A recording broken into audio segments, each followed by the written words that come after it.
6h52, on prend la direction de Bordeaux parce que vous le savez, tout l'été, on suit les bons conseils des libraires de Mola, la première librairie indépendante de France qui est notre partenaire pour le 6e été consécutif. Et pour cela, on retrouve Stéphane Place. Bonjour Stéphane. Bonjour Lionel, bonjour à tous. Alors aujourd'hui, c'est au rayon Histoire que l'on va faire une petite halte pour un focus inédit sur une période méconnue, celle de l'Empire mongol, qui a pourtant eu un impact déterminant pour la suite de l'histoire. La Horde, le titre de cet ouvrage que signe l'historienne Marie Favreau.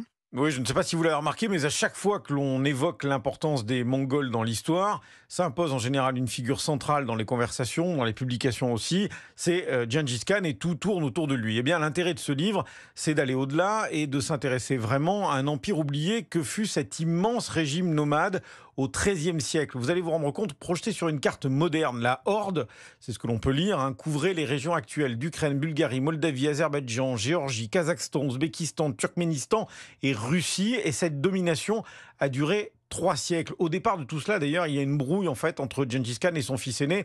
Vous le découvrirez dans ces pages qui abordent un autre aspect tout à fait surprenant. C'est le mode de fonctionnement de cet empire nomade que désignait la Horde, nomade et flexible. C'est tout à fait fascinant, par exemple, de voir à quel point l'organisation toujours en mouvement a favorisé le commerce de longue distance, créant le plus vaste marché de l'histoire prémoderne.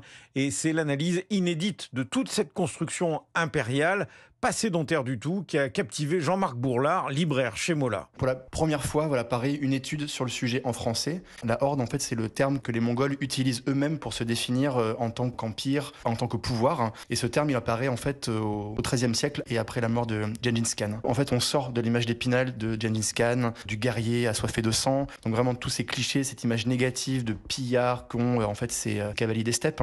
Les Mongols, à cette époque, leur moteur, c'est de faire circuler les biens, de faire circuler les personnes, et en fait comment fonder en grande partie un lieu d'échange, de commerce entre l'Europe et l'Asie. Et c'est effectivement tout l'intérêt de cet ouvrage sur la Horde, un pouvoir mongol hyper collectif, explique l'historienne Marie Favreau qui signe ce livre remarquable. D'accord, il y a une figure de souverain, mais en fait, sans tout le collectif qu'il y a autour, il n'y a rien qui tient. Il y a cette volonté d'avoir plus de sujets. À chaque fois qu'il y a des conquêtes, il y a une réorganisation quasi immédiate des sujets conquis. Si ce sont des sujets sédentaires ou des citadins, etc., il y a une partie des sujets qui vont être amenés à vivre dans les hordes, qui vont être emmenés, et une partie des sujets qui resteront sur place, qui sont aussi chargés de payer un impôt annuel, dont le montant est négocié avec les populations locales. Et Mongol, c'est simplement vraiment une sorte de groupe politique. La Horde raconte cette manière de gouverner très particulière et comment, c'est le sous-titre du livre, les Mongols ont changé le monde. La Horde de Marie Favreau, c'est paru chez Perrin. Merci Stéphane Place.